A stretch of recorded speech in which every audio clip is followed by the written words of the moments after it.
l'humanité est définie par le fait qu'on est différent et par le fait qu'on est singulier. C'est toujours le danger de l'unité, d'effacer la singularité.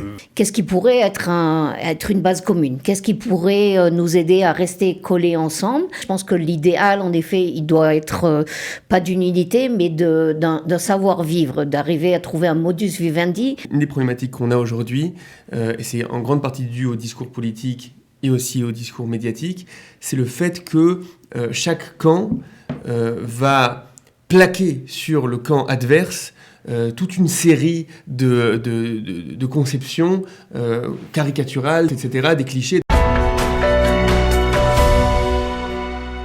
Bonjour et merci de nous retrouver pour le débat de la semaine. Benyamin Netanyahou a annoncé une suspension des projets de réforme judiciaire au nom de l'unité du peuple.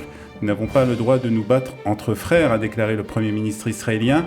Il a ajouté que nous sommes au milieu d'une crise qui met en péril l'unité fondamentale de notre pays. Alors, quelle est cette valeur de la redoute, de l'unité dont tout le monde parle? Pouvons-nous ou devons-nous renoncer aux principes auxquels nous croyons au nom de cette valeur? Nous voulons surtout aujourd'hui porter un regard juif sur cette question. C'est pourquoi nous sommes heureux d'avoir nos invités dans notre studio aujourd'hui. Nous commençons avec Madame le rabbin Valérie Stessine, qui est directrice de l'association Kashuvot et rabbin du mouvement Massorati. Oui. Merci d'être avec nous. Nous sommes aussi avec le Rav Menachem Dimbet, qui est enseignant de pensée juive et de philosophie juive. Rav Dimbet, bonjour. Et nous sommes aussi avec Gabriel Lévy, enseignant de pensée juive et directeur fondateur de Shofar. Bonjour Gabriel. Bonjour, bonjour. Alors je voudrais qu'on commence, avant de rentrer un peu dans le vif du sujet, de replacer un peu ce débat, c'est une question à vous trois, d'un point de vue historique. Et d'un point de vue historique, si on regarde un peu, si on commence déjà par la Torah, dans Bereshit, déjà, dès les premiers versets de Bereshit, on voit Caïn et Abel qui n'arrivent pas à s'entendre. Après, ça continue avec Yosef et ses frères, après dans la traversée du désert, et puis je ne parle pas après de l'époque des Melachim, etc.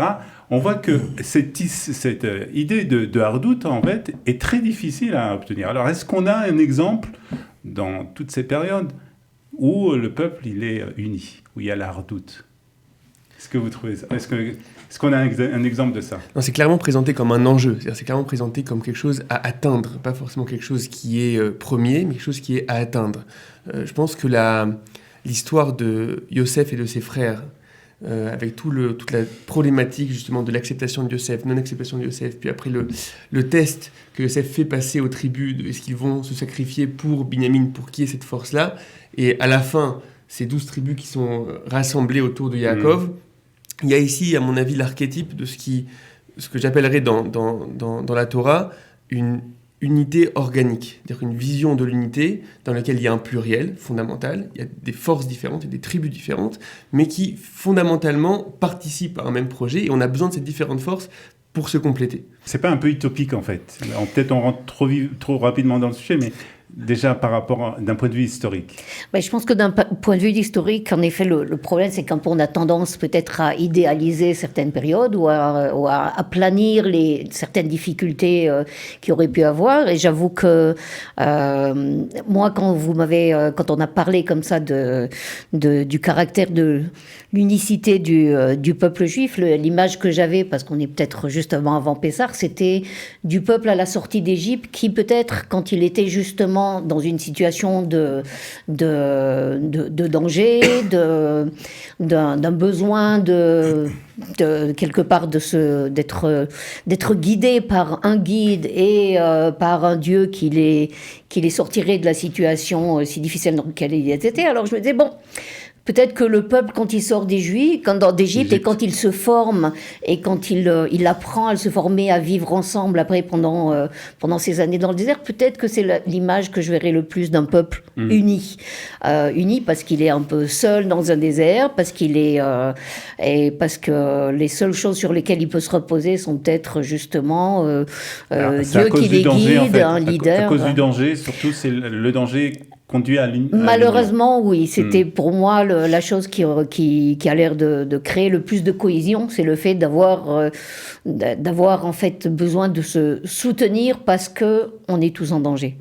Alors, Menachem, vous avez un exemple aussi de cette unité?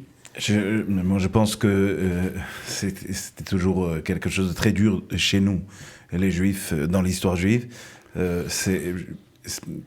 J'arrive, c'est très dur pour moi de penser sur une époque qui était vraiment une époque unie du peuple juif. C'est un échec du peuple juif. Je pense que ça fait partie de son essence. Pas un échec.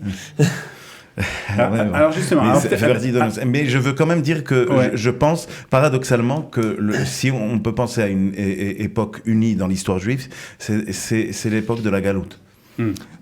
Dans la diaspora, on est éloigné un de l'autre et tout d'un coup on se rend compte qu'on a besoin un de l'autre. Et même si on est éloigné, on est unis. Dès qu'on était ensemble ici en Israël, dans un État, dès qu'on était dans une situation de tribu et de roi, on n'a jamais... Peut-être parce que les défis, lorsqu'on est en Israël, sont pas les mêmes. Il y a beaucoup de raisons à ça. Moi, je pense qu'il y a beaucoup de...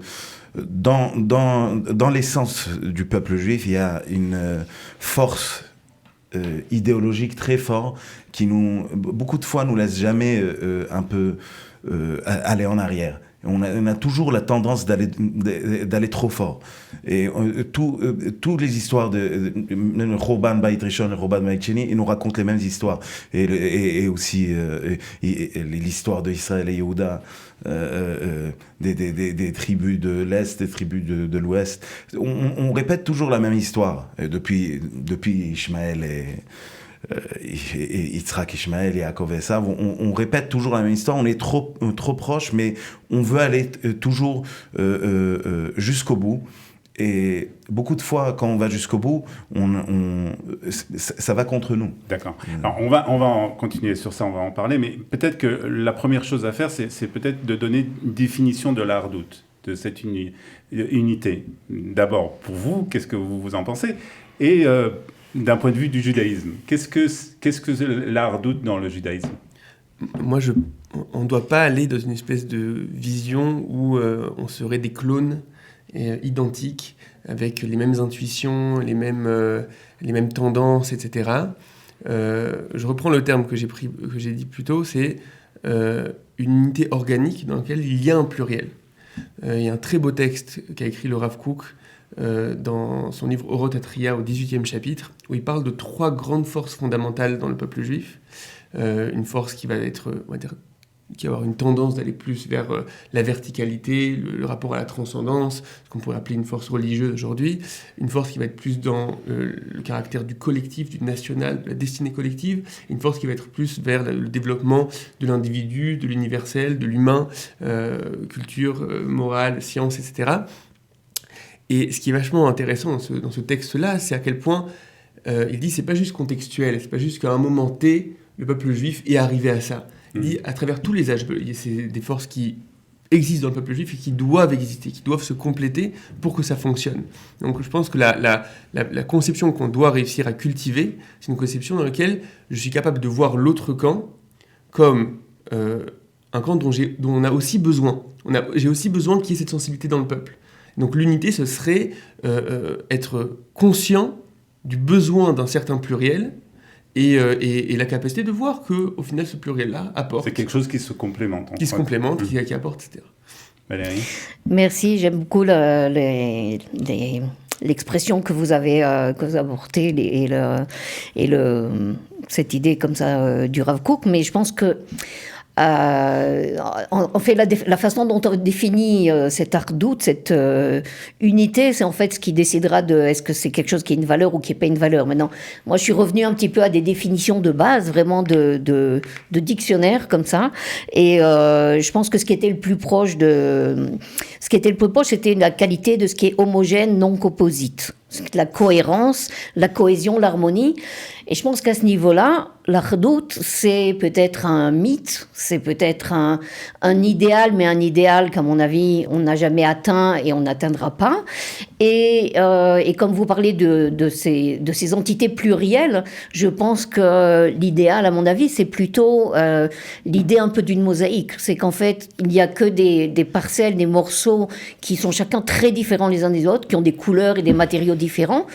Mais la question, c'est quel est le ciment qui, quand même, nous retient ensemble. Alors, on va voir ça tout à l'heure. De quelle manière, justement, cette mosaïque arrive à vivre ensemble? C'est vraiment la question peut-être qu'on va poser. Peut-être on va demander la définition, Menachem. Et moi, ce qui me dérange un peu dans l'idée de Achdout du Rav Kook, c'est l'idée de l'harmonie. Beaucoup de fois, on pense l'unité par l'harmonie, et c'est vrai, ça fait partie de la définition de l'unité, mais je pense comme vous que c'est une utopie. C'est aussi quelque chose qui peut nous amener à beaucoup d'endroits très dangereux. Au totalitarisme, au collectivisme, beaucoup d'idées même de violence. Et je pense qu'il faut reprendre une idée un peu qu'on a oubliée, nous, hommes modernes, dans les États libéraux, mais une idée qui fait partie des États-nations et des États libéraux, c'est l'idée de la fraternité. Et la fraternité, c'est une idée qui est un peu différente de l'unité, puisque l'unité essaye d'harmoniser quelque chose. Mais la fraternité, c'est une base.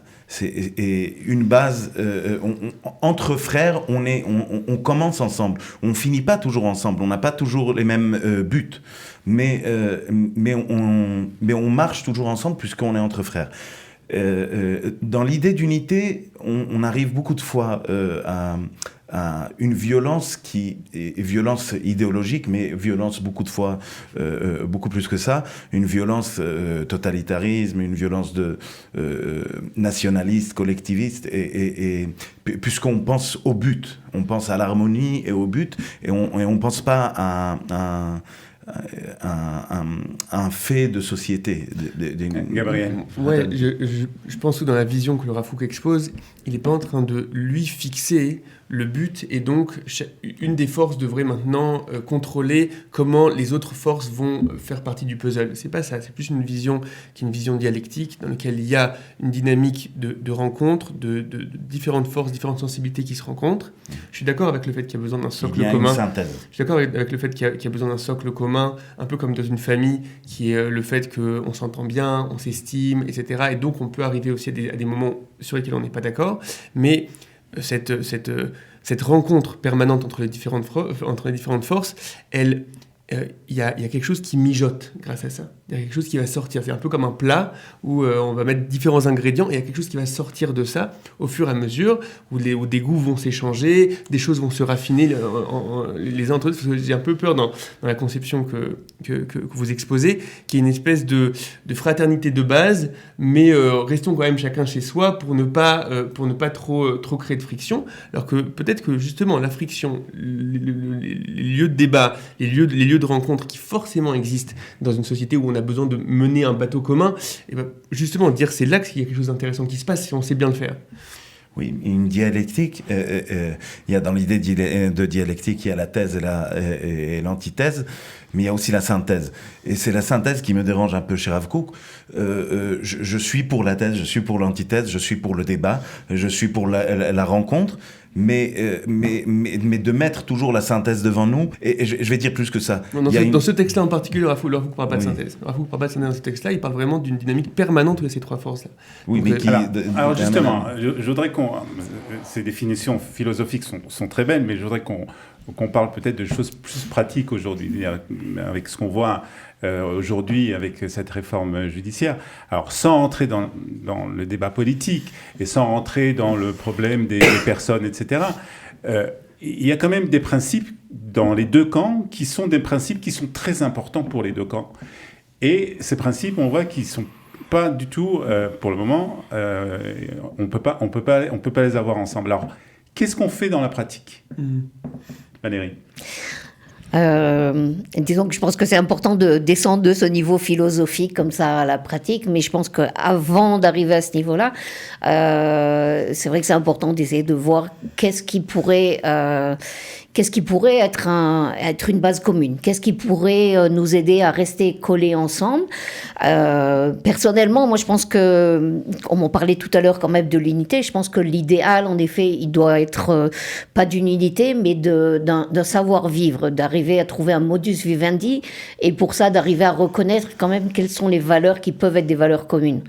Je pense que pour moi, et j'avoue que je sais pas à quel point c'est quelque chose qui peut être accepté par tous, mais je pense que la valeur de la différence, justement l'importance de la différence et du respect de la différence, c'est quelque chose qui est une base, et qu'à partir du moment où on accepte ça, alors il y a déjà une ouverture vers l'autre et on est plus prêt à écouter ce que l'autre a à dire et à essayer de comprendre quelle est sa raison de vivre et qu'est-ce qui est important pour lui. À partir du moment où on voit justement quelque chose d'uniforme comme un idéal, on ferme cette option, on se bloque complètement à cette option de comprendre que nous sommes différents, nous avons chacun des valeurs différentes, des choses qui sont importantes pour nous, mais je crois qu'on se divise et on se sépare encore plus quand on n'accepte pas le fait que cette différence, c'est en fait une valeur et c'est en fait quelque chose qui nous enrichit, qui nous apporte. Et je pense qu'en Israël, spécialement avec tout le melting pot, avec ce creuset culturel qui a été créé en Israël, c'est une valeur qui est une valeur beaucoup plus importante que cette idée d'unité, d'Achdout, qui ne tient pas vraiment la route. Rav Menachem. Je veux rajouter quelque chose. L'idée de fraternité que j'ai parlé d'elle avant, elle nous emmène au respect à l'autre.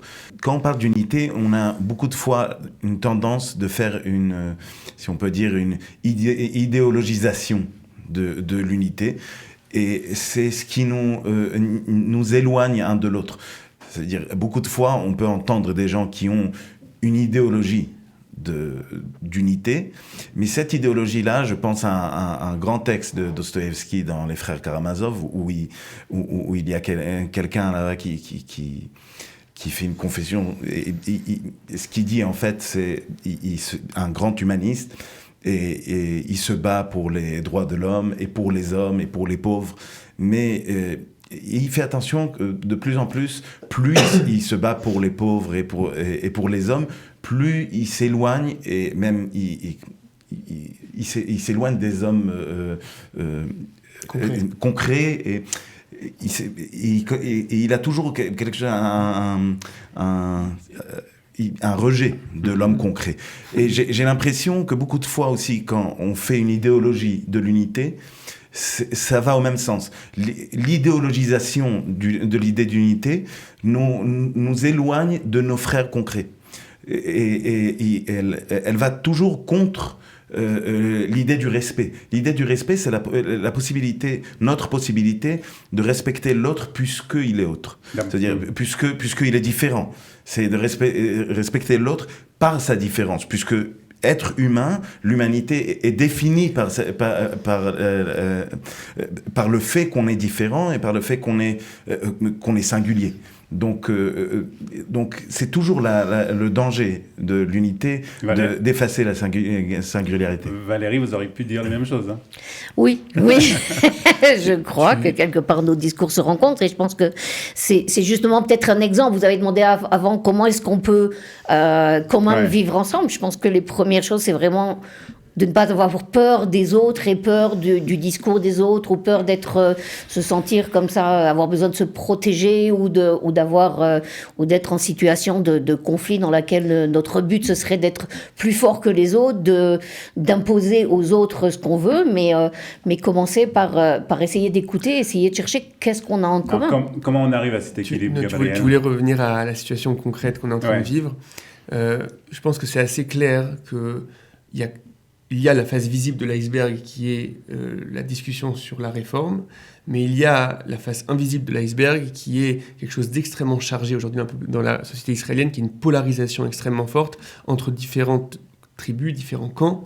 Et donc c'est ça ce qu'on doit réussir à savoir gérer. Si on arrive à régler le problème de la réforme et qu'on n'a pas à régler cette charge fondamentale entre les différents camps et les différentes tribus, là on aura un problème.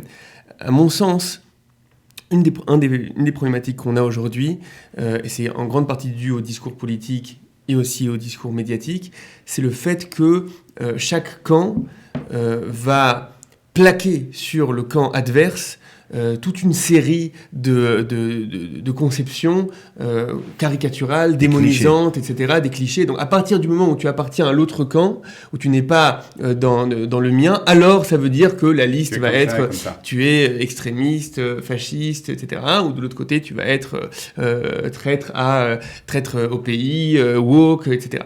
Donc il y a une véritable dynamique tribale qui se passe en fait dans les sociétés de manière générale, et on le voit dans la société israélienne.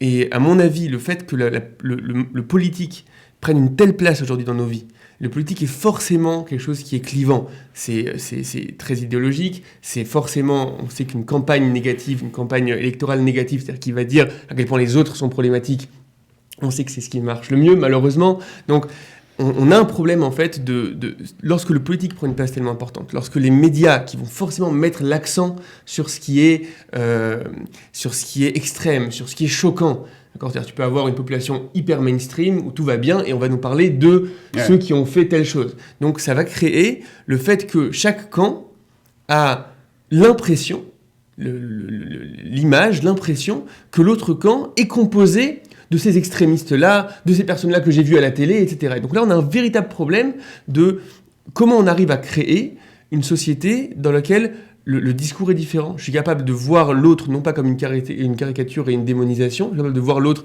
dans sa complexité, dans aussi son côté mainstream. Le monde orthodoxe et pas forcément les quelques personnes que j'ai vues à la télé qui ont dit des choses qui étaient problématiques. Les manifestants de gauche ne sont pas tous les dames qui ont dit des choses complètement révoltantes. Arriver à créer, et c'est à mon avis une responsabilité non seulement du public, de ne plus être acheteur de ce genre de discours. De ne pas être acheteur, de ne pas consommer les médias qui parlent comme ça, de ne pas consommer le discours politique qui parle comme ça. Et c'est à mon avis une responsabilité aussi du monde des médias et du monde politique. De ne pas faire ce travail de polarisation par caricature et démonisation. C'est à mon avis là l'enjeu principal qu'on a face à nous. Un mot parce qu'on doit terminer. Oui, je suis tout à fait d'accord avec vous, mais je pense qu'il y a aussi une importance, comme vous parliez des voix politiques et des voix qui sont tellement fortes et de ce besoin de pouvoir qui en fait nous remplit tout le dialogue qu'il y a en ce moment. Je pense que les voix d'intellectuels et de rabbins, entre autres de leaders, que ce soit des leaders religieux ou non religieux, mais qui ont un message plus unifiant, ne sont pas assez entendus en ce moment. C'est-à-dire que je pense que d'un côté ou de l'autre, mais j'avoue que, et spécialement du côté maintenant qui essaye d'imposer sa voix, je trouve qu'on n'entend pas assez les voix qui sont plus modérées, qui sont plus ouvertes à un dialogue, et ça, ce serait quelque chose à faire. Ce qu'on voit souvent, c'est que même lorsqu'ils parlent, ils ne sont pas relayés. C'est-à-dire que lorsque pour maintenant être entendu, il va falloir souvent avoir un discours choquant, caricatural, etc. Juste un dernier mot pour conclure, peut-être. Oui, Rabbi Yochanan, il dit, quand il commente l'idée du Khurban, l'histoire du Khurban, il cite un passage qui dit nous on connaît bien cette tendance là d'être makshe libo, ça veut dire d'être dur. Il faut rentrer quelque chose d'un peu moins dur dans notre vie et dans notre vie collective ici en Israël. Voilà, en tout cas, on a essayé d'avoir un discours et un débat entre nous et qui s'est bien passé, sans trop de cris. Donc, c'est déjà une bonne étape dans ce processus. En tout cas, merci beaucoup d'avoir été avec nous, Valérie Stessine, Gabriel Lévy et Rav Menachem Nabet. Merci beaucoup. À très vite.